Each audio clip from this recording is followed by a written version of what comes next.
سفروں سے سفر کر کے آئے ہوئے مہمانان معظم، پردہ نشین میری مائیں اور بہنیں، السلام علیکم ورحمۃ اللہ وبرکاتہ۔ اس سے پہلے کچھ لب کشائی کرو، بارگاہ خداوندی کا چند اشعار حمد باری تعالیٰ کے پیش کرتا ہوں، سماعت فرمائیں۔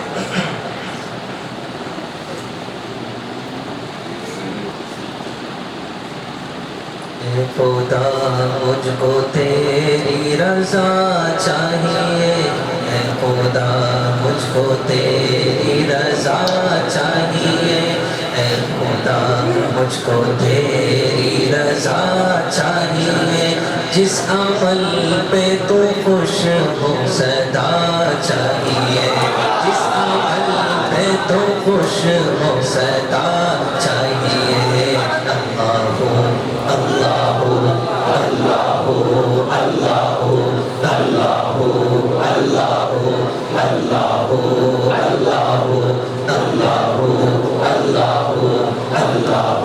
اللہ فانی دنیا میں الجھا ہے کیوں دل میرا، فانی دنیا میں الجھا ہے کیوں دل میرا، فانی دنیا میں الجھا ہے کیوں دل میرا، دل جو ہو جائے تجھ پہ فنا چاہیے، دل جو ہو جائے تجھ پہ فنا چاہیے۔ اللہ اللہ اللہ اللہ اللہ اللہ فانی دنیا میں الجھا ہے کیوں دل میرا، فانی دنیا میں الجھا ہے کیوں دل میرا، فانی دنیا میں الجھا ہے کیوں دل میرا، دل جو ہو جائے تجھ پہ فنا چاہیے، جس عمل پہ تو خوش ہو صدا چاہیے۔ اللہ اللہ اللہ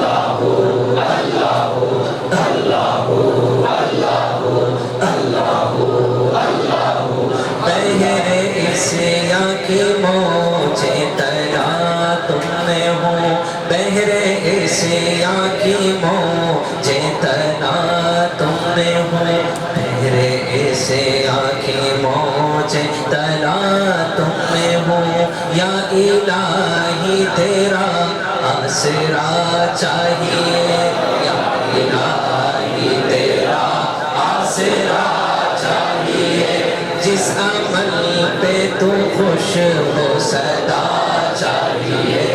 اللہ اللہ اللہ اللہ اللہ اللہ رنج و عالم میں گھیرا ہے ڈالے ہوئے، رنج و عالم میں گھیرا ہے ڈالے ہوئے، رنج و عالم میں گھیرا ہے ڈالے ہوئے، بس مجھے دامن مصطفیٰ چاہیے، بس مجھے دامن مصطفیٰ چاہیے، جس عمل پہ تو پر ہو ددا چاہیے۔ اللہ اللہ اللہ اللہ اللہ اللہ اللہ رنج و عالم نے گھیرا ہے ڈالے ہوئے، رنج و عالم نے گھیرا ہے ڈالے ہوئے، رنج و عالم نے گھیرا ہے ڈالے ہوئے، بس مجھے دامن مصطفیٰ چاہیے، بس مجھے دامن مصطفیٰ چاہیے، جس عمل پہ تو خوش ہو وہ صدا چاہیے۔ اللہ اللہ اللہ اللہ اللہ اللہ اللہ اللہ